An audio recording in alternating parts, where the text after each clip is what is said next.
Alright, let's take a look at the assignment for round 2C for those of you that weren't Andrews and are required to do the assignments. So question 1, and I kind of alluded to this when I was doing the review, I said how many additional shares of stock would Chester have needed to repurchase to have an earnings per share that was at least equal to that of Andrews? So if we go to our Courier and we come up to the stocks section, right? Okay, we'll get up there. You know, Chester was really close, just 14 cents off in earnings per share, and Chester had repurchased, right, some stock or bought back. I guess we could use different terms for that, but it had purchased common stock at a value of $3 million, and I'm not terribly concerned about what the cost would have been, but I'm not at all concerned about what the cost would have been. I'm concerned about what number of shares then would it have needed to buy back in order to get its earnings per share up to 428. So again, your earnings are going to stay the same, right? Your overall earnings, okay, and its earnings we can find down here, right? If we come down to its net profit, okay, for Chester, 7,974,000, or better up here, actually, it's a little more. $7,973,801. So that stays the same, and its earnings per share is going to change, or we're going to calculate that based on $4.28, the equal of Andrews. So then we just need to plug that in and see what that means for the number of shares.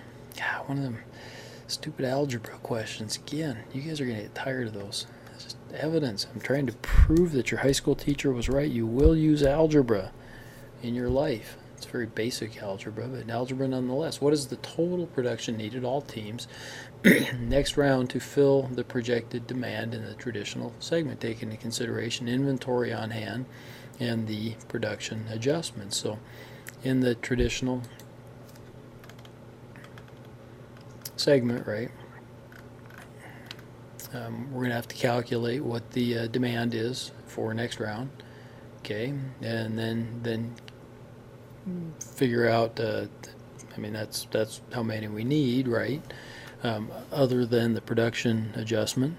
But then you got to calculate with the inventory on hand, okay, what that means, and then what the production needed is with the adjustment. The adjustment would be the last thing that you would do, I guess, to come up with that particular number. So similar to what we did before for one team, now we're just expanding that for all teams. So really the same, yeah, as what we had. Was that last assignment?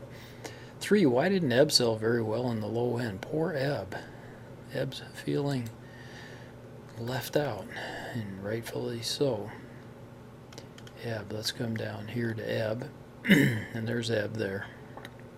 Okay. And why didn't Ebb sell very well? I'm not going to give you a lot of hints on this one because you guys should be able to figure that out yourselves, right? And then if you're Erie, maybe try to figure out how to make it sell better in the future. So in number 4, Digby had $9,912,000 in net cash from operations. I know this because it tells me it right in the cash flow. Right, when I come up here and I come to the cash flow, net cash from operations, Digby, $9,912,000. Aside from the depreciation and extraordinary items, the following 3 items were factors, these 3 down here. Did the account balance of these 3 items increase or decrease on the balance sheet? Okay, not on the cash flow. I know what they did on the cash flow. Here, I'll give you that. Here, this decreased on the cash flow, this decreased on the cash flow, and this increased on the cash flow. I don't want to know what it did on the cash flow. Okay, I already know that. I want you to tell me then what these changes meant to the balance sheet, right? So we've got inventory here, we've got accounts payable here, and accounts receivable up here, right? And those are the 3 that we're talking about. Okay, there's maybe a couple ways to do this. One is to just logically think through, you know, if I burnt up some cash, because that's what I did here in accounts payable, what's that mean? Okay, if I if I went down in cash because of inventory, what's that mean? And if I went up in cash because of accounts receivable, what does that mean in terms of how that was affected on the balance sheet? So you could logically try to think through that, but you could also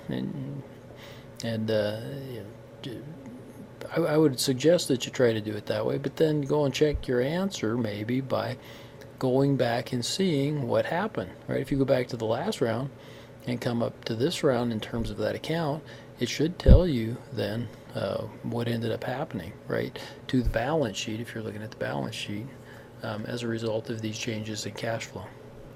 There you have it, your wonderful and glorious assignment for round 2C.